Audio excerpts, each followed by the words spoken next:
नंदी जी की जो प्राचीन मूर्ति जो गुरु अमरा के समय की है, तो इससे कहाँ से जल आता है क्या नहीं कोई आज तक पता नहीं लगा पाया है। और ये जो खिड़कियां आपको दिखाई दे रही, यहीं से मछला ने अपने गिद्ध और गिद्धनी को देखा था, जो महोबे से आला उदल ने भेजे थे। सिंह के जो 4 बेटे थे वो बड़े बलशाली थे, जिसकी वजह से युद्ध बहुत भयानक हुआ।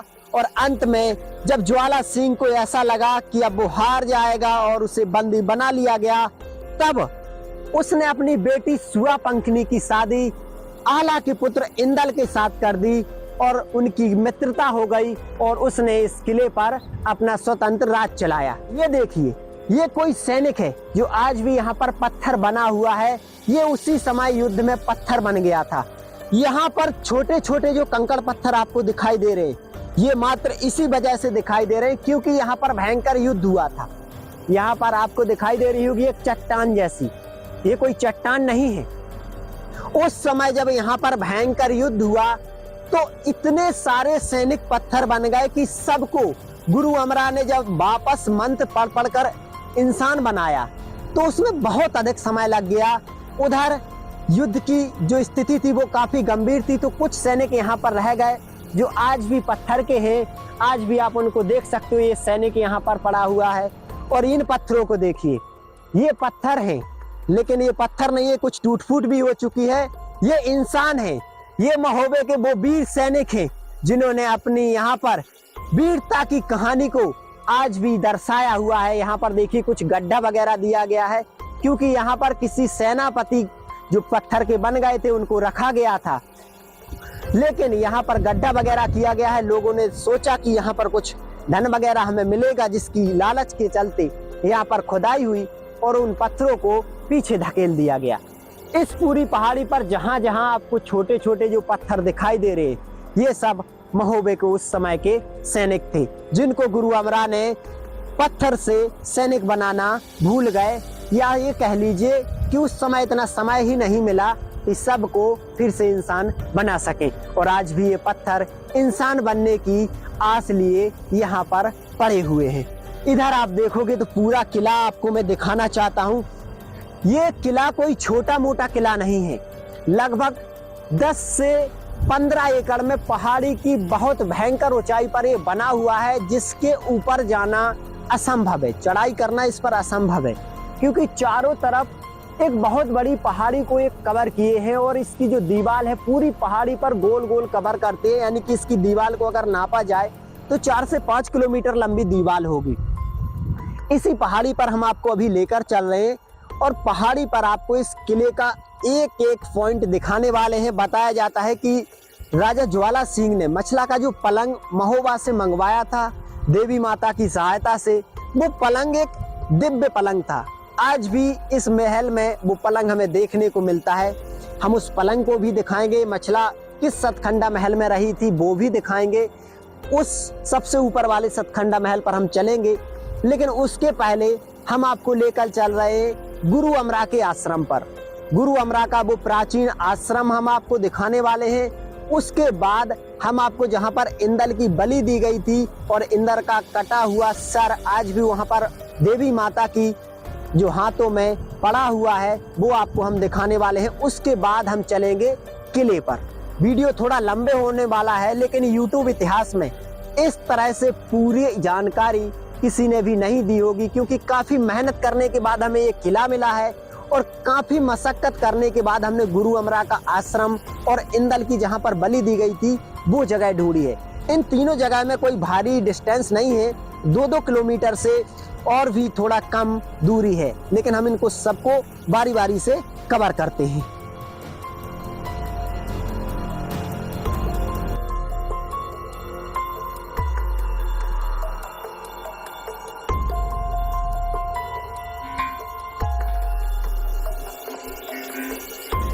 और अब लगभग पथरीगढ़ किले से 2 से 2.5 किलोमीटर चलने पर इस भयानक जंगल में पहाड़ियों के बीच में हम आ चुके हैं गुरु अमरा के आश्रम पर आमखोए।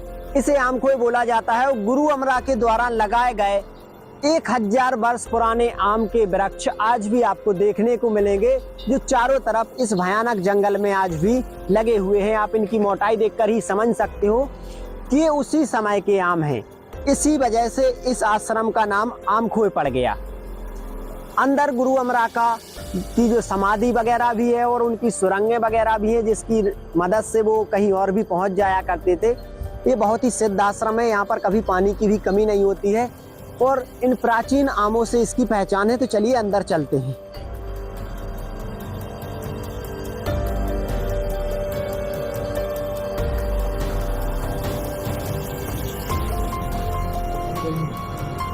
यहाँ पर आप आएंगे तो आपको कई सारे आम के जो वृक्ष देखने के बाद इस चबूतरे पर 4 से 5 आम बिल्कुल एक जैसे दिखाई देंगे। तो ये उसी समय के वृक्ष हैं जिनकी लंबाई बहुत ज़्यादा होती है।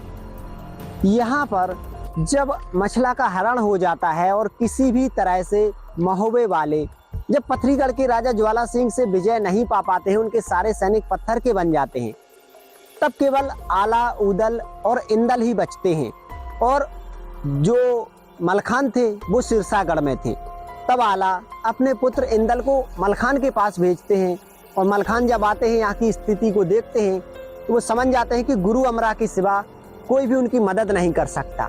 उस समय गुरु अमरा यहीं पर तपस्या कर रहे थे, उनका आश्रम था। तब मलखान यहाँ आकर गुरु अमरा से कहते हैं, विनती करते हैं कि वो उनकी मदद करें। लेकिन उस दिन अमावस्या थी। तब गुरु अमरा शक्तियों को जगाने के लिए अपनी तपस्या पर बैठे हुए थे, वो मना कर देते हैं। तब बब्बर शेर मलखान उनको धमकी देते हैं कि तुम्हारी यहीं पर गर्दन कलम कर देंगे, क्योंकि वो तो मरने ही वाले हैं, उनका तो सारा संसार उजड़ चुका है।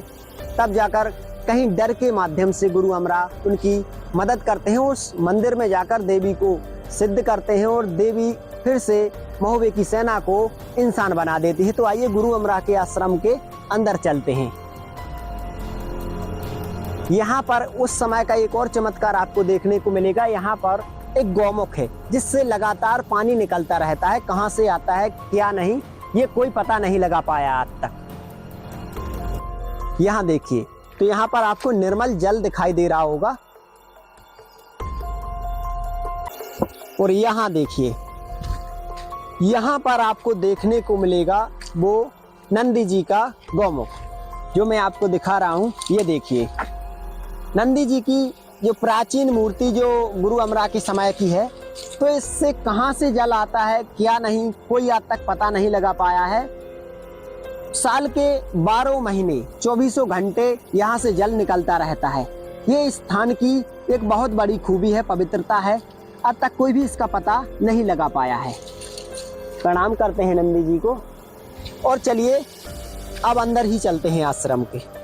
आश्रम पर जो महंत वगैरह रहते हैं तो वो गाय वगैरह भी पाले हुए हैं। यहाँ पर आश्रम पर रहते हैं, वो लोग बाग आते हैं तो उनको खाने पीने को भी देते हैं। तो यहीं की ये गाय माता है। अब हम पहुँच चुके हैं फिर से गुरु अमरा जी के आश्रम पर। और यहाँ पर महाराज जी, ये किनका आश्रम है? गुरु अमरा का। तो उनकी समाधि वगैरह कहाँ है? समाधि उनकी तो ऊपर है। यहाँ पर सामने देखोगे तो ये कुंड है। इस कुंड में मछली और छोटे छोटे कछुए वगैरह आपको दिखाई देंगे, जिन्हें आप देख सकते हो। तो इस कुंड में भी पानी बराबर बना रहता है। कहाँ से पानी आता है, ये एक चमत्कार है। आज तक कोई भी इसका पता नहीं लगा पाया है। चलिए हम गुरु अमरा की समाधि और सुरंग के पास चलते हैं।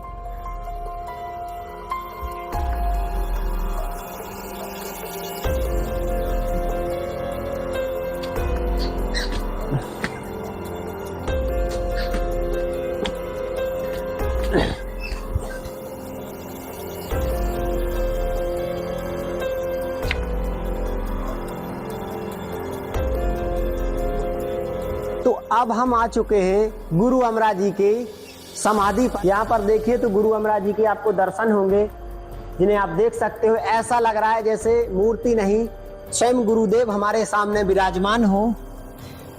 और यहाँ पर लिखा भी हुआ है, आप पढ़ सकते हो, गुरु अमरा जी का मंदिर, यानी कि उनकी ये समाधि है। यहाँ पर एक सुरंग है, जिस सुरंग के माध्यम से वो कहीं भी जाते थे।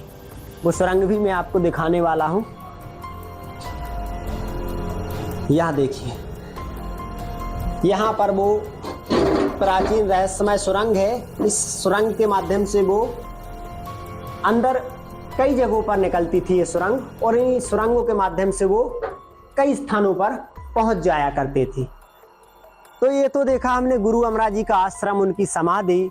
अब हम चलते हैं उस देवी माँ के मंदिर पर जहाँ पर गुरु अमरा बब्बर शेर मलखान के साथ जाकर माता जी को प्रसिद्ध करते हैं और इंदल की बलि देते हैं, जहाँ पर इंदल का कटा हुआ सर आज भी रखा हुआ है। उस मंदिर की ओर हम अब प्रस्थान करते हैं। तो अब हम गुरु अमरा के आश्रम के बाद आ चुके हैं देवी माता के मंदिर पर, जहाँ पर ज्वाला सिंह अपने इस किले से निकलकर सीधा यहाँ पर आ जाता था और देवी माँ से प्रार्थना करने लगता था कि महोबे वाले उसको इस तरीके से परेशान कर रहे हैं, उनको पत्थर का बना दीजिए। तो यही वो देवी माता हैं जिनको ज्वाला सिंह ने प्रसन्न करके मछला का पलंग यहाँ पर मंगवा लिया था और यहीं पर इंदल की बलि दी गई थी। तो इंदल का कटा हुआ सर आज भी यहाँ पर मौजूद है। हम आपको अंदर चलकर दिखाने वाले हैं।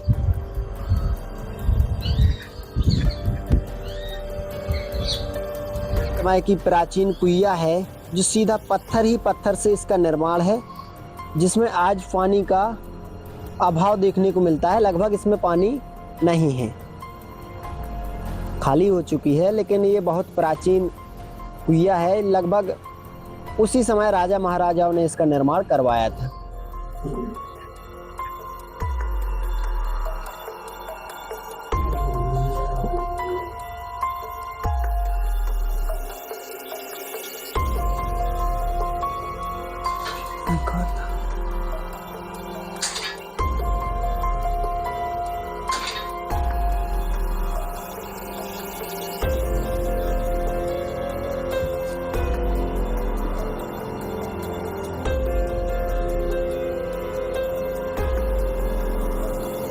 और अब हम पथरीगढ़ किले की चढ़ाई कर चुके हैं, लगभग आधी, क्योंकि पहला दरवाजा हमने पार कर लिया है। इधर देखोगे तो पहाड़ी पर बहुत बड़े लंबे आकार में ये किला फैला हुआ है। जगह जगह पर इसके किले के बुर्ज आपको दिखाई दे रहे होंगे और लगभग 6 से 7 दरवाजे हम पार करेंगे, तब जाकर हम किले में एंट्री ले पाएंगे। और अब हम इसके दूसरे दरवाजे को पार करके लगभग ऐसे 6 से 7 दरवाजे पार करेंगे और किले के अंदर एंट्री लेंगे। आ जाइए। उस समय सीधा पत्थरों से इसकी जो रोड वगैरह है वो कवर की गई थी, ताकि इस पर हाथी घोड़े स्लिपिंग वगैरह ना हो। और सादा इसका जो निर्माण है ना, वो भी पत्थर से हमें देखने को मिलेगा। ये इसका दूसरा दरवाजा है जो काफी मजबूती के साथ आज भी खड़ा हुआ है, टूट फूट दिखाई दे रही है। यहाँ पर उस समय आप देखोगे तो पत्थर में गोल गोल यहाँ पर एक छिद्र किया गया है, हॉल। इसमें उस समय गेट लगाने के बाद एक लोहे का रॉड डाला जाता था दोनों तरफ, ताकि गेट को मजबूती मिल सके। यहाँ पर बहुत बड़ा गेट लगा रहा करता था। यहाँ पर सैनिक वगैरह बैठा रहा करते थे। तो इसका ये दूसरा गेट है। यहाँ पर सैनिकों के रुकने के लिए एक छोटा सा कमरा बना हुआ था। सैनिकों की टुकड़ी यहाँ पर बैठकर किले की बारी बारी से समय समय पर सुरक्षा किया करती थी। और अब हम फिर से यहाँ पर आ चुके हैं। तो यहाँ पर आप देखोगे, जहाँ पर ये जंगल जैसा दिखाई दे रहा है, यहाँ पर सैनिक ही रहा करते थे, सेनापति वगैरह। उनके रहने के लिए यहाँ पर सारी व्यवस्था की गई थी, जो इमारतें आज टूट चुकी हैं। अब हम यहाँ से ऊपर की ओर बढ़ते हैं। तो हमें बहुत ऊंची चढ़ाई चढ़नी होगी। चढ़ाई चढ़ते चढ़ते सांस फूलने लगता है। तो चलिए ऊपर की ओर चलते हैं। और लगभग काफी चढ़ाई करने के बाद अब हम किले के अंदर पहुंचने ही वाले हैं। यहाँ पर देखोगे तो इन पहाड़ियों पर ही इसका निर्माण और सारा पत्थरों पर निर्माण आपको दिखाई दे रहा होगा। इस तरफ भी इस पहाड़ी पत्थरों से इसकी जो दीवारें बनी हुई हैं, जो कुछ टूट भी चुकी हैं, वो भी आप देख सकते हो। और यहाँ पर इसके जो बुर्ज वगैरह हैं, वो भी पत्थरों से सीधा निर्माण है उसी समय का। लगभग 1000 वर्ष इसको हो चुके होंगे, वो भी आप देख सकते हो। यहाँ पर एक छोटा सा मोड़ लेंगे और किले के अंदर एंट्री हो जाएगी।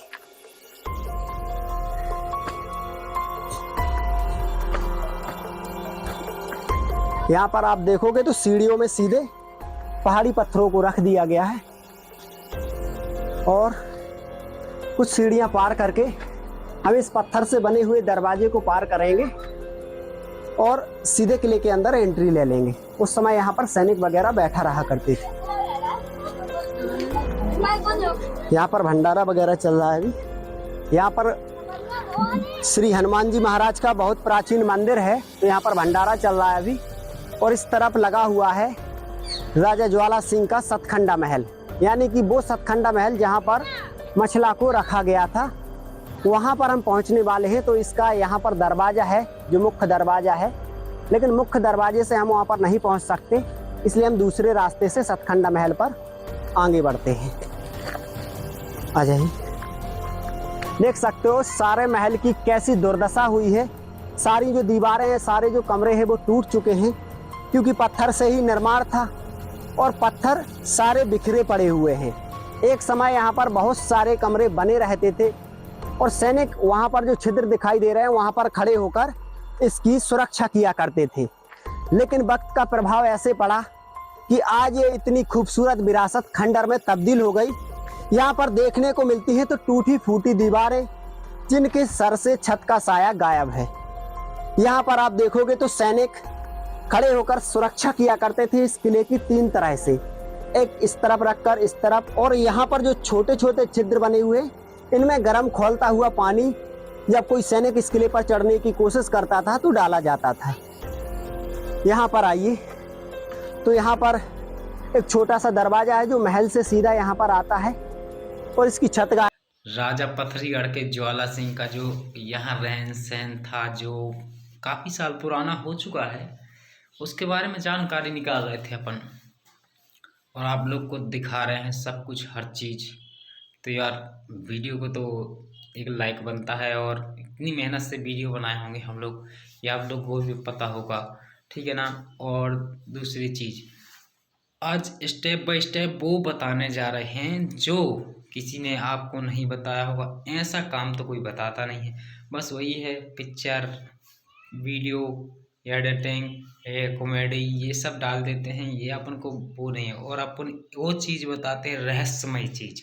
रहस्यमय चीज़ बोले तो जो काफ़ी साल पुराना हो चुका है, राजाओं महाराजाओं का, अपने परदादाओं का जो चलता हुआ आया है, उसके बारे में अपन लोग बात कर रहे हैं, देख रहे हैं, उसकी जानकारी ले रहे हैं।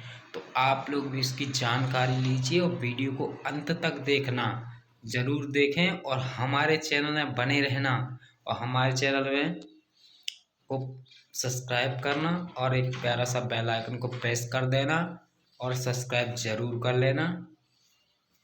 जय भारत की।